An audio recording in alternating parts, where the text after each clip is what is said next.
My name is Ekumse Daniel, and like many people out there, I have wondered why civilizations rise and decline.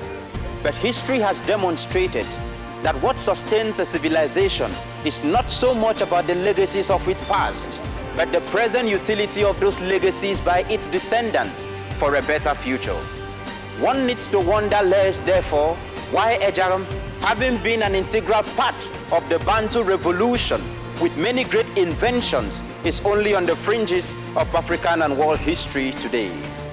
However, that Ejagham may now endure forever, Ejagham tradition has been established to host, to promote, to harness and update Ejagham traditional practices and cultural expressions in order to safeguard and preserve Ejagham tradition as a true legacy of Ejagham people. Necessity, they say, is the mother of invention. And speaking at the Ejagham Tradition Talk Show 2019, Ntufam Senator Professor Sandy Ojang Onor delivered a passionate message to awaken the Ejagham identity in all Ejagham people. Here is a rare message from a rare historian that substantiates what Ejagham tradition is all about. I'm going to speak to you as a professor of history. That's how I'm going to speak to you, as a professor of history. And I'm going to speak to you as an expert in Ejagham history. If you read my work, I also explored the difference between the term Atam and Ekoi and Ejagham. If you study it, you will see that Ejagham people, even under colonialism, told the colonialists, we prefer our name, our real name, our identity is Ejagham. We have the richest civilization. Recently, Chino Achebe made it very clear that CBD is an Ejagham thing. I stated it in my book. CBD means Nchebi.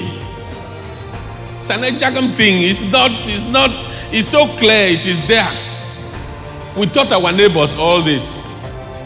Then they are now taking it as their own and making it look so. And we are looking small, in spite of how great we are. We should be proud of our identity. You know, there is nothing negative about ethnicity if it is properly channeled. The fact that we are proudly Ejagham does not mean that we hate our neighbors.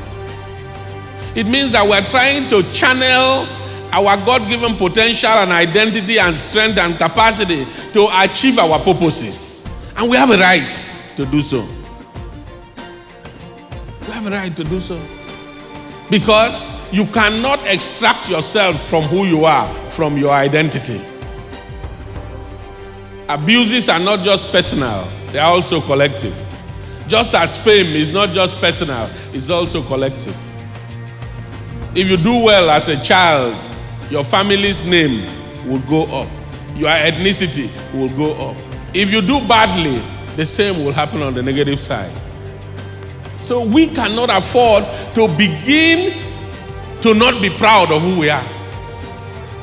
I was talking to my son the other day. He told me, Daddy, every day you talk to me about these Ejagham people, I go to the internet, I don't see them.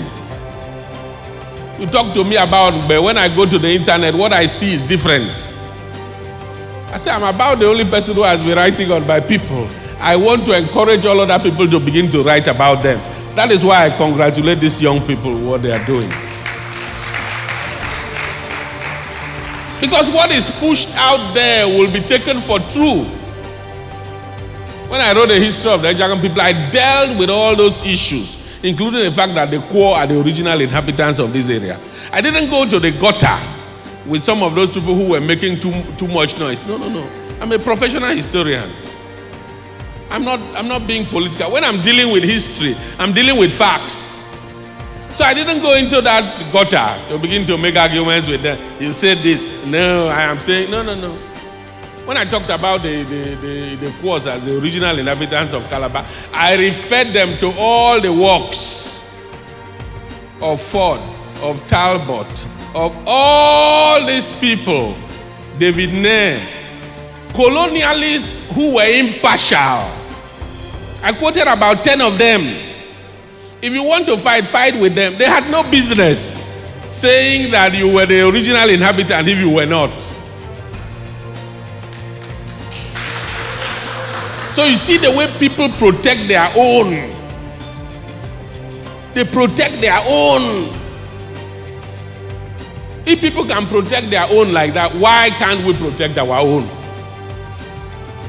And somebody comes to make you to feel shy or afraid of protecting your own, and you cringe. When your civilization is more superior than any other around, why will you cringe? Why are you afraid? In this debate, a lot of people are going back to themselves to say that what we have is our ethnicity, is our identity. We belong to Nigeria, but we belong to Ejagham first. We belong to Cross River, but we belong to Ejagham first. Do you understand me? The fact that I organize development along the lines of Ejagham does not make me any less a PDP man or any less an intellectual.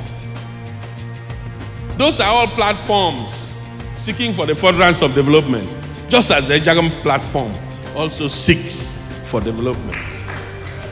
In some of the books I'm going to distribute to you, depending on which one comes to you, are going to find that Ejagham culture is the richest around here.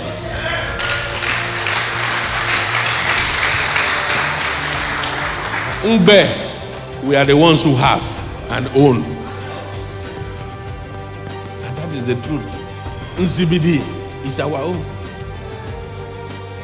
Read my works and read Achebe's last book, There Was a Country. The monoliths in Ikom dated 200 AD are Ejagham creation.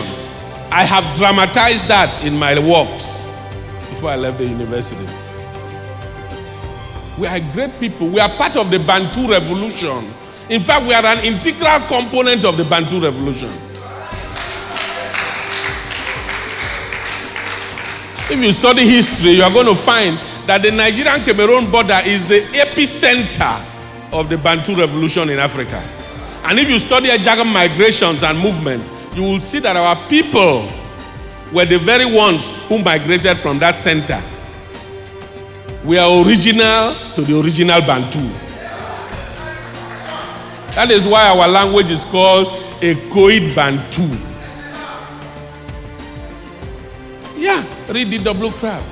We are a Koid Bantu, and the characterization is very clear there. I'm not speaking sentiments or propaganda. I'm talking hardcore history with hardcore facts. As you go back, reflect on who you are. Think deeply. Be proud of your identity. And let us see how we can further ourselves politically and economically. God bless all of you.